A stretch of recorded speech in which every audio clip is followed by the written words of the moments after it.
ನಮಸ್ಕಾರ, ಹೇಗಿದ್ದೀರಾ ಸ್ನೇಹಿತರೆ? ಮಹಾರಾಷ್ಟ್ರದಲ್ಲಿ ಚುನಾವಣಾ ಫಲಿತಾಂಶ ಬಂದಿದೆ. ಎಲ್ರಿಗೂ ಅಚ್ಚರಿ ಅನ್ನೋ ರೀತಿಯಲ್ಲಿ ಮಹಾಯುತಿ ತುಂಬ ಬಹುದೊಡ್ಡದಾದಂತಹ ವಿಜಯವನ್ನು ದಾಖಲಿಸಿದೆ. ಅಂದರೆ ಎಲ್ಲರೂ ಎಣಿಸಿದ್ದೇನು ಅಂತ ಹೇಳಿದರೆ ಮೆಜಾರಿಟಿ ಬರ್ತದೆ ಅಂತ ಎಣಿಸಿದ್ರು. ಆದರೆ ಇದೆಲ್ಲದನ್ನು ಮೀರುವ ರೀತಿಯಲ್ಲಿ ಅಚ್ಚರಿಯಾಗಿ 230 ಕ್ಷೇತ್ರಗಳಲ್ಲಿ ಮಹಾಯುತಿ ಜಯವನ್ನು ಗಳಿಸಿದೆ. ಈಗ ಇದೊಂದು ರೀತಿಯ ಎಲ್ಲರಿಗೂ ಅಚ್ಚರಿ ಉಂಟಾಗ್ತದೆ. ಅದ್ರ ಜೊತೆಲಿ ಹೇಗೆ ಇಷ್ಟೊಂದು ಮತಗಳು ಅವರ ತೆಕ್ಕೆಗೆ ಬಿತ್ತು ಅನ್ನೋದು ಕೂಡ ಎಲ್ಲರೂ ಥಿಂಕ್ ಮಾಡಲಿ ಶುರು ಮಾಡಿದ್ದಾರೆ. ಅದಕ್ಕೆ ಮುಖ್ಯ ಕಾರಣ ಏನು ಅಂತ ಹೇಳಿದರೆ, ಈಗ ಕೆಲ ತಿಂಗಳುಗಳ ಹಿಂದೆ ಅಂದರೆ ಏಪ್ರಿಲ್ ಮೇನಲ್ಲಿ ನಡೆದಂತಹ ಚುನಾವಣೆಯಲ್ಲಿ, ಅಂದರೆ ಲೋಕಸಭಾ ಚುನಾವಣೆಯಲ್ಲಿ ಮಹಾರಾಷ್ಟ್ರದಲ್ಲಿ ಸಂಪೂರ್ಣ ವ್ಯತಿರಿಕ್ತವಾದಂತಹ ರಿಸಲ್ಟ್ ಬಂದಿತ್ತು.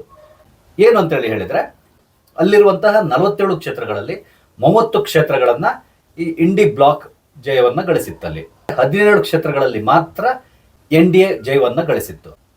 ಆದರೆ ಕೆಲವೇ ತಿಂಗಳುಗಳಲ್ಲಿ ಇಷ್ಟೊಂದು ಡಿಫ್ರೆನ್ಸ್ ಹೇಗಾಯಿತು ಅಂದರೆ, ಸಂಪೂರ್ಣವಾಗಿ ಮತದಾರ ಬದಲಾವಣೆಯನ್ನು ಹೇಗೆ ತಂದ, ಇದು ಕೂಡ ಎಲ್ರಿಗೂ ಅಚ್ಚರಿ ತರುವಂತಹ ವಿಷಯ. ಕಳೆದ ಚುನಾವಣೆಯಲ್ಲಿ ಏನಾಗಿತ್ತು ಅಂತ ಹೇಳಿ ಅಂದರೆ, ಲೋಕಸಭಾ ಚುನಾವಣೆಯಲ್ಲಿ ಒಂದು ಮೋದಿಯವರು ಮಾಡಿರುವಂತಹ ಒಂದು ಅನೌನ್ಸ್ಮೆಂಟ್, ಇಸ್ ಬಾರ್ 400 ಬಾರ್ ಅಂತ ಹೇಳ್ಕೊಂಡು ಬಹಳ ಆತ್ಮವಿಶ್ವಾಸದಿಂದ ಹೋದಲ್ಲಿ ಬಂದಲ್ಲಿ ಎಲ್ಲ ಹೇಳ್ಕೊಂಡು ಬಂದರು. ಇದರಿಂದಾಗಿ ಮತದಾರನಿಗೆ ಒಂದು ರೀತಿಯಾದ ಕೆಟ್ಟ ಸಂದೇಶವೇ ಹೋಗಿತ್ತು. ಅಂದರೆ ಹೇಗೂ ಇವ್ರು ಗೆಲ್ತಾರೆ, ಸುಮ್ಮನೆ ನಾನು ಯಾಕೆ ಹೋಗಿ ಬಿಸಿಲಲ್ಲಿ ನಿಂತ್ಕೊಂಡು ಮತ ಚಲಾಯಿಸಲಿ ಅಂತಕೊಂಡು BJP ಮತದಾರರೇ ಹೊರಗಡೆ ಬಂದಿಲ್ಲ ಅಂತೇಳಿ ಹೇಳ್ಬೋದು. ಆದರೆ ಕಾಂಗ್ರೆಸ್ ಮತ್ತು ಅದರ ಮಿತ್ರ ಪಕ್ಷದವರು ಎಲ್ಲರೂ ಕೂಡ ಬಂದು ಮತ ಚಲಾಯಿಸಿದ್ರು. ಹಾಗಾಗಿ ಅಲ್ಲಿ BJP ಸೋಲನ್ನು ಉಣ್ಣಬೇಕಾಗಿ ಬಂತು. ಆದರೆ ಈ ಬಾರಿ ಏನಾಯ್ತು ಅಂತ ಹೇಳಿದರೆ, ಕಳೆದ ಬಾರಿ ನಾವು ಚುನಾವಣೆಯಲ್ಲಿ ಮತ ಚಲಾಯಿಸಿದ ತಪ್ಪು ಮಾಡಿದ್ವಿ ಅನ್ನೋ ಒಂದು ಭಾವನೆ ಕೂಡ ಅವ್ರಿಗೆ ಬಂದಿತ್ತು. ಅದ್ರ ಜೊತೆಯಲ್ಲಿ ಇನ್ನೂ ಕೆಲವೊಂದು ಫ್ಯಾಕ್ಟ್ಸ್ ಅಲ್ಲಿ ಕೆಲಸ ಮಾಡಿದೆ. ಅದು ಏನಂತ ತಗೊಂಡು ಸ್ವಲ್ಪ ನಾವು ಅನಲೈಸ್ ಮಾಡ್ಕೊಂಡು ಹೋಗೋಣ. ಇದರಲ್ಲಿ ಆಗಿದ್ದೇನು ಅಂತೇಳಿ ಹೇಳಿದರೆ, ಒಂದು ಕಡೆ ಮುಸಲ್ಮಾನರ ಮತ ಸಂಪೂರ್ಣವಾಗಿ ಕ್ರೋಢೀಕರಣಗೊಳ್ತಾ ಇತ್ತು. ಅಂದರೆ ಅದಕ್ಕೆ ಬೇಕಾದಂಥ ಎಲ್ಲ ವ್ಯವಸ್ಥೆಯನ್ನು ಇಂಡಿ ಒಕ್ಕೂಟ ಮಾಡ್ಕೊಂಡು ಬಂದಿತ್ತು. ಅಂದರೆ ಮೊದಲಿಂದ ನಿಮ್ಗೆ ಗೊತ್ತಿದೆ ತುಂಬ ಚೆನ್ನಾಗಿ, ಯಾವಾಗಲೂ ಅಷ್ಟೇ ಅವರು ಈ ಮುಸ್ಲಿಂ ಮತ ಏನಿದೆ ಅದು ತಮಗೆ ಬರ್ತದೆ ಅನ್ನೋದು ಇಂಡಿ ಬ್ಲಾಕ್ನಲ್ಲಿ ತುಂಬ ಚೆನ್ನಾಗಿ ಗೊತ್ತಿತ್ತು. ಅದಕ್ಕಾಗಿ ಅವರಿಗಾಗಿ ವಿಶೇಷವಾದಂತಹ ಓಲೈಕೆಯನ್ನು ಮಾಡ್ಕೊಂಡು ಬರ್ತಾರೆ. ಯಾವುದೇ ಕಾರಣಕ್ಕೆ ನಮ್ಮ ಕೈ ತಪ್ಪಿ ಹೋಗಬಾರ್ದು ಈ ಮತ ಬ್ಯಾಂಕ್ ಅಂತಕೊಂಡು ಟ್ರೈ ಮಾಡ್ತಾ ಇರ್ತಾರೆ. ಅದು ಎಲ್ರಿಗೂ ಗೊತ್ತಿರುವಂತಹ ವಿಷಯ. ಇದರ ಮಧ್ಯದಲ್ಲಿ ಇನ್ನೊಂದು ಇವ್ರು ಮಾಡೋದು ಏನಂದರೆ, ಹಿಂದೂಗಳ ಮತ ಎಷ್ಟಾಗುತ್ತೋ ಅಷ್ಟನ್ನು ಒಡೆದು ತಮ್ಮ ಕಡೆ ಸೆಳೆಯುವಂತಹದ್ದು. ಅದಕ್ಕಾಗಿ ಇವರು ಕಳೆದ ಚುನಾವಣೆಯಲ್ಲಿ ಉಪಯೋಗಿಸಿರುವಂತಹ ಅಸ್ತ್ರ ಏನು ಅಂತೇಳಿ ಹೇಳಿದರೆ, ಜಾತಿ ಗಣತಿ ಅನ್ನುವ ಒಂದು ಬಹುದೊಡ್ಡ ಅಸ್ತ್ರವನ್ನು ರಾಹುಲ್ ಗಾಂಧಿ ಹೋದಲ್ಲಿ ಬಂದಲ್ಲಿ ಪ್ರಯೋಗ ಮಾಡಿದರು. ಅದರ ಜೊತೆಯಲ್ಲಿ ಅವರು ಒಂದು ವೇಳೆ BJP ಸಂಪೂರ್ಣ ಬಹುಮತವನ್ನು ಸಾಧಿಸಿದರೆ ಈ ಬಾರಿ ಸಂವಿಧಾನವನ್ನೇ ಬದಲಾಯಿಸ್ತಾರೆ ಅಂತ ತಗೊಂಡು ಎಲ್ಲ ಕಡೆ ಅಪಪ್ರಚಾರ ಮಾಡ್ಕೊಂಡು ಬಂದರು. ಇದು ಕೂಡ ಬಹಳಷ್ಟು ಜನ, ಅದರಲ್ಲೂ ಮುಖ್ಯವಾಗಿ ಹಿಂದುಳಿದ ವರ್ಗದವರಿಗೆ ಇದು ಬಹಳಷ್ಟು ಎಫೆಕ್ಟ್ ಆಗಿತ್ತು. ಅಂದರೆ ಒಂದು ವೇಳೆ ಯಾವ ರೀತಿ ಹೇಳ್ತಾ ಇದ್ರು ಅಂತೇಳಿ ಹೇಳಿದರೆ, ಒಂದು ವೇಳೆ ಸಂವಿಧಾನವನ್ನು ಬದಲಾವಣೆ ಮಾಡಿದರೆ ಹಿಂದುಳಿದವರಿಗೆ ಯಾವುದೇ ರೀತಿಯಾದಂಥ ರೈಟ್ಸ್ ಸಿಗಲ್ಲ, ಈ ರೀತಿಯಲ್ಲಿ ಅಪಪ್ರಚಾರ ಮಾಡ್ಕೊಂಡು ಬಂದರು. ಇದನ್ನು ಕೂಡ ಜನ ನಂಬಿದ್ರು. ಸ್ವಲ್ಪ ವೋಟ್ ಈ ಕಡೆ ಹೋಯ್ತು, ಅಂದರೆ ಇಂಡಿ ಬ್ಲಾಕಿಗೆ ಹೋಯ್ತು. ಆದರೆ ಈ ಬಾರಿ ಏನಾಯ್ತು ಅಂದರೆ, ಅದೇ ಅಸ್ತ್ರವನ್ನು ಪ್ರಯೋಗಿಸಿದ್ರು. ಆದರೆ ಅದು ಈ ಬಾರಿ ಟುಸ್ ಪಟಾಕಿ ಆಯ್ತು ಅಂತಲೇ ಹೇಳ್ಬೋದು. ಯಾಕಂದ್ರೆ ಮತದಾರನಿಗೂ ಗೊತ್ತಾಗಿದೆ ತಾವು ಎಲ್ಲಿ ತಪ್ಪಿದ್ದೇವೆ ಅಂತ ಹೇಳ್ಕೊಂಡು. ಅದ್ರ ಜೊತೆಯಲ್ಲಿ ಬೇರೆ ಕೆಲವೊಂದು ವಿಷಯಗಳು ಕೂಡ ತುಂಬ ವರ್ಕ್ ಆಗಿತ್ತು. ಅದರಲ್ಲಿ ಮುಖ್ಯವಾಗಿ ಹೇಳಬೇಕು ಅಂದರೆ, ಕಳೆದ ಚುನಾವಣೆಯಲ್ಲಿ RSSನವರು BJPಯ ಮೇಲೆ ಮುನಿಸ್ಕೊಂಡಿದ್ರು. ಹಾಗಾಗಿ ಅವರು ಕಳೆದ ಚುನಾವಣೆಯಲ್ಲಿ ಎಲ್ಲಿಯೂ ಕೂಡ ಫೀಲ್ಡ್ಗಿಳಿದು ಕೆಲಸ ಮಾಡಲಿಕ್ಕೆ ಹೋಗಿಲ್ಲ. ಆದರೆ ಈ ಚುನಾವಣೆಯಲ್ಲಿ RSSನವರು ಕೂಡ ತಮ್ಮ ತಪ್ಪನ್ನು ಅರಿತುಕೊಂಡಿದ್ರು. ಅಂದರೆ ನಾವು ಈ ರೀತಿ ಮಾಡೋದ್ರಿಂದ ಮುಂದಿನ ದಿನಗಳಲ್ಲಿ ಹಿಂದೂಗಳಿಗೆ ಈ ದೇಶದಲ್ಲಿ ಪ್ರಾಬ್ಲಮ್ ಆಗ್ತದೆ ಅನ್ನೋದು ಕೂಡ ಅವರು ಮನಗಂಡಿದ್ರು. ಹಾಗಾಗಿ ಈ ಬಾರಿ ಎಲ್ಲ ರೀತಿಯ ವೈಮನಸ್ಸನ್ನು ಮರೆತು ಈ ಚುನಾವಣೆಯಲ್ಲಿ ಭಾಗವಹಿಸಿದರು. ಅದರಲ್ಲಿ ಮುಖ್ಯವಾಗಿ ಹೇಳಬೇಕಂದ್ರೆ VHP ಕೂಡ ಇವ್ರ ಜೊತೆ ಕೈ ಜೋಡಿಸ್ತು. RSS ಮತ್ತು VHP ಇವರು ಒಟ್ಟು ಸೇರಿಕೊಂಡು ಒಂದು ಸ್ಟ್ರಾಟಜಿಯನ್ನು ಮಾಡಿದರು. ಅದು ಏನು ಅಂತೇಳಿ ಹೇಳಿದರೆ, ಪ್ರಪ್ರಥಮವಾಗಿ ಅವ್ರು ಮಾಡಿರೋದು ಟೋಟಲ್ ಆಗಿ ಎಲ್ಲ ಕಾನ್ಸ್ಟಿಟ್ಯೂನ್ಸಿ ಇದ್ರ ಬಗ್ಗೆ ಒಂದು ಡೀಟೇಲ್ಸನ್ನು ತಗೊಳ್ತಾ ಇದ್ರು. ಅಲ್ಲಿ ಯಾರ್ಯಾರು ನಿಲ್ತಾ ಇದ್ದಾರೆ ಅದ್ರ ಬಗ್ಗೆ ಒಂದು ಡೀಟೇಲ್ಸ್ ತಗೊಳ್ತಾ ಇದ್ರು. ನಂತರ ಅವರ ವೀಕ್ನೆಸ್ ಏನು, ಪ್ಲಸ್ ಏನು, ಇದನ್ನು ಕೂಡ ನೋಡ್ತಾ ಇದ್ರು. ಅಂದರೆ ಏನು ಮಾಡ್ತಾ ಇದ್ರು ಅಂದರೆ, ಈಗ ಒಂದು ಕಾನ್ಸ್ಟಿಟ್ಯೂನ್ಸಿಲಿ ಯಾರೋ ಒಬ್ಬ ವ್ಯಕ್ತಿ ನಿಲ್ತಾ ಇದ್ದಾನೆ ಅಂತೇಳಿ ಹೇಳಿದರೆ, BJPಯಿಂದ ಇರ್ಬೋದು ಅಥವಾ ಅವರ ಮಿತ್ರ ಪಕ್ಷದಿಂದ ಇರ್ಬೋದು, ನಿಲ್ತಾನೆ ಅಂತೇಳಿ ಹೇಳಿದರೆ ಆತನಿಗೆ ಅಲ್ಲಿ ಫೇವರ್ ಆಗಿರುವಂಥ ವಿಷಯಗಳು ಯಾವುದು ಅದನ್ನು ಫಸ್ಟ್ ನೋಟ್ ಮಾಡ್ಕೊತಾ ಇದ್ರು. ಅದೇ ರೀತಿಯಲ್ಲಿ ಆತನಿಗೆ ವಿರುದ್ಧವಾಗಿರುವಂತಹ ವಿಷಯಗಳು ಯಾವುದು ಅದನ್ನು ಕೂಡ ನೋಟ್ ಮಾಡ್ಕೊತಾ ಇದ್ರು. ಜೊತೆಯಲ್ಲಿ ಅಲ್ಲಿರುವಂತಹ ಲೋಕಲ್ ಇಶ್ಯೂಸ್ ಏನಿದೆ, ಅಂದರೆ ಸಾಮಾನ್ಯವಾಗಿ ಅಲ್ಲಿ ಲೋಕಲ್ ಆಗಿ ಕೆಲವೊಂದು ಇಶ್ಯೂಗಳಿರ್ತದೆ, ಅದು ಏನು ಅನ್ನೋದನ್ನು ನೋಟ್ ಮಾಡ್ಕೊತಾ ಇದ್ರು. ಈ ರೀತಿ ಮಾಡಿಕೊಂಡು ಅದರ ಮೇಲೆ ಅವರು ಕೆಲಸ ಮಾಡ್ತಾ ಇದ್ರು. ಅಲ್ಲಿ ಯಾರು ಚುನಾವಣೆ ನಿಲ್ತಾ ಇದ್ದಾರೋ ಅಥವಾ ಅಲ್ಲಿ ಯಾವ ಪಾರ್ಟಿಗೆ ಟಿಕೆಟ್ ಅಲಾಟ್ ಆಗ್ತಾ ಇದೆಯೋ ಆ ಪಾರ್ಟಿಯವರಿಗೆ ಹೇಳ್ತಾ ಇದ್ರು, ಭಾಷಣದ ಸಂದರ್ಭದಲ್ಲಿ ಅಥವಾ ಪ್ರಚಾರದ ಸಂದರ್ಭದಲ್ಲಿ ಹೀಗೆ ಮಾತಾಡಬೇಕು ಅಂತ ಹೇಳ್ಕೊಂಡು ಸರಿಯಾದ ರೀತಿಯಲ್ಲಿ ಒಂದು ಗೈಡೆನ್ಸ್ ಕೊಡ್ತಾ ಇದ್ರು. ಅಂದರೆ ಯಾವ ವಿಷಯದ ಬಗ್ಗೆ ಮಾತಾಡಬೇಕು, ಯಾವ ವಿಷಯದ ಬಗ್ಗೆ ಮಾತಾಡಬಾರ್ದು, ಎರಡನ್ನೂ ಕೂಡ ಅಲ್ಲಿ ಸರಿಯಾದ ರೀತಿಯಲ್ಲಿ ಅವರಿಗೆ ಮನ ತಟ್ಟುವ ರೀತಿಯಲ್ಲಿ ಹೇಳ್ತಾ ಇದ್ರು. ಹಾಗಾಗಿ ಇದನ್ನ ಅಲ್ಲಿ ಚುನಾವಣೆ ನಿಂತಂತವರಿಗೂ ಬಹಳಷ್ಟು ಹೆಲ್ಪ್ ಆಗ್ತಾ ಇತ್ತು. ಅದರ ಜೊತೆಯಲ್ಲಿ ಅಲ್ಲಿ ಈ ಕಾಸ್ಟ್ ಪ್ರಾಬ್ಲಮ್ ಏನಿದೆ ಅದನ್ನ ಕೂಡ ಆದಷ್ಟು ಸಾಲ್ವ್ ಮಾಡಿ ಪ್ರಯತ್ನ ಪಟ್ಟಿದ್ರು. ಅದರಲ್ಲೂ ಮುಖ್ಯವಾಗಿ ಇವ್ರು ಮಾಡಿರೋದು ಇನ್ನೊಂದು ಏನು ಅಂದ್ರೆ ಹಿಂದೂಗಳನ್ನ ಒಗ್ಗೂಡಿಸ್ಲಿಕ್ಕೆ ಪ್ರಯತ್ನ ಪಟ್ಟರು. ಅಂದ್ರೆ ಇವ್ರು ಏನ್ ಮಾಡ್ತಾ ಇದ್ರು, ವಾರ್ಡ್ ಮಟ್ಟದಲ್ಲಿ ಸಣ್ಣ ಸಣ್ಣ ಸಣ್ಣ ಸಣ್ಣ ಸಭೆಗಳನ್ನ ನಡೆಸ್ತಾ ಇದ್ರು. ಅಂದ್ರೆ ಅದೇನು ಅದಕ್ಕೆ ಯಾವುದೇ ರೀತಿ ಹಬ್ಬ ಇರ್ತಾರಲ್ಲ ಏನಿಲ್ಲ, ಒಂದು ದಿನ ಹೋಗಿ ಹೀಗೆ ಅಲ್ಲಿರುವವ್ರನ್ನ ಎಲ್ಲರನ್ನು ಒಟ್ಟುಗೂಡಿಸೋದು, ಎಲ್ಲರ ಮನೆಯಿಂದ ಒಬ್ಬರೊಬ್ಬರನ್ನ ಕರ್ಕೊಂಡು ಬರೋದು, ಕರ್ಕೊಂಡು ಬಂದು ಅಲ್ಲಿ ಯಾರು ಲೋಕಲ್ಗೆ ಹೇಳ್ಬಿಡ್ತಾ ಇದ್ರು, ಅವ್ರು ಎಲ್ಲರನ್ನು ಒಗ್ಗೂಡಿಸ್ತಾ ಇದ್ರು. ಅವ್ರು ಒಂದು 10 ಜನ 12 ಜನ ಯಾವುದೋ ಒಂದು ಮರದ ಕೆಳಗಡೆ ಕೂತ್ಕೊಂಡು ಹೀಗೆ ಜನರಲ್ ಆಗಿ ಮಾತಾಡ್ಕೊಂಡು ಅವರ ಸಮಸ್ಯೆಗಳು ಏನಂತೇಳಿ ಕೇಳ್ಕೊಂತ ಇದ್ರು. ಆ ಸಮಸ್ಯೆಗಳನ್ನ ಯಾವ ರೀತಿ ನಾವು ಪರಿಹಾರ ಮಾಡ್ಬೋದು ಅನ್ನೋದನ್ನ ಇವರು ಅನಲೈಸ್ ಮಾಡ್ತಾ ಇದ್ರು. ಅದ್ರ ಜೊತೆಯಲ್ಲಿ ಅವರಿಗೆ ಮನದಟ್ಟು ಮಾಡ್ತಾ ಇದ್ರು, ನೋಡಿ ನಾವು ಈ ಬಾರಿ ಒಂದಾಗಿಲ್ಲ ಅಂತ ಹೇಳಿದ್ರೆ ಮುಂದಿನ ದಿನಗಳಲ್ಲಿ ಸಮಸ್ಯೆಗಳಾಗ್ತದೆ ಅಂತಕೊಂಡು ಅವರಿಗೆ ಮನ ತಟ್ಟುವ ರೀತಿಯಲ್ಲಿ ಹೇಳಿದ್ರು. ಅಂದ್ರೆ ನೀವು ಈ ಜಾತಿ ಎಲ್ಲದನ್ನು ಮರೆತು ಹಿಂದೂ ಅನ್ನೋದನ್ನ ಒಂದನ್ನು ನೀವು ನೆನ್ಪಿಟ್ಕೊಂಡಿರ್ಬೇಕು. ಒಂದ್ ವೇಳೆ ಈ ಬಾರಿ ಹಿಂದೂ ಸಮಾಜವನ್ನ ಯಾರು ಸಪೋರ್ಟ್ ಮಾಡ್ತಾರೋ ಅವರಿಗೆ ನಾವು ವೋಟ್ ಹಾಕಿಲ್ಲ ಅಂತ ಹೇಳಿದ್ರೆ ಮುಂದಿನ ದಿನಗಳಲ್ಲಿ ಹಿಂದೂ ಸಮಾಜವೇ ನಶಿಸಿ ಹೋಗ್ತದೆ. ಯಾಕಂದ್ರೆ ಈಗಾಗಲೇ ಇಂಡಿ ಬ್ಲಾಕ್ನವರು ಮುಸಲ್ಮಾನರಿಗೆ ಏನೆಲ್ಲ ಫೆಸಿಲಿಟಿ ಕೊಡ್ಲಿಕ್ಕೆ ಹೊರಟಿದ್ದಾರೆ ಅಂದ್ರೆ ಅಲ್ಲಿ ರಿಸರ್ವೇಶನ್ ಬಗ್ಗೆ ಮಾತಾಡ್ತಾ ಇದ್ರು. ಅದಾದ್ಮೇಲೆ ಮೌಲಾನಗಳು ಕೊಟ್ಟಿರುವಂತಹ ಈ ಬೇಡಿಕೆಗಳ ಬಗ್ಗೆ ಹೇಳ್ತಾ ಇದ್ದಾರೆ. ಅಂದ್ರೆ ಅದಕ್ಕೆ ಇವ್ರು ಸೈನ್ ಮಾಡಿ ಕೊಟ್ಟಿದ್ರು. ಶರದ್ ಪವಾರ್ ಮತ್ತೆ ಉದ್ಧವ್ ಠಾಕ್ರೆ ಇರ್ಬೋದು ಅಥವಾ ಕಾಂಗ್ರೆಸ್ನ ರಾಹುಲ್ ಗಾಂಧಿ ಇರ್ಬೋದು, ಇವರೆಲ್ಲರೂ ಸೈನ್ ಮಾಡಿ ಕೊಟ್ಟಿದ್ದಾರೆ. ಅಂದ್ರೆ ಅವರ ಬೇಡಿಕೆಗಳನ್ನು ಒಪ್ಕೊಂಡಿದ್ದಾರೆ. ಹಾಗಾಗಿ ಈ ಒಂದು ವೇಳೆ ನೀವು ಇಲ್ಲಿ ಬಿಜೆಪಿಯನ್ನ ಸೋಲಿಸಿದ್ರೆ ಮುಂದೆ ಬರುವಂತಹ ಪಕ್ಷ ಯಾವುದೇ ಇರಲಿ ಅದು ನಿಮ್ಮನ್ನ ನಿರ್ನಾಮ ಮಾಡ್ಬಿಡ್ತದೆ ಅಂತ ಹೇಳ್ಕೊಂಡು ಅವ್ರು ತಿಳಿ ಹೇಳ್ಕೊಂಡು ಹೋದ್ರು.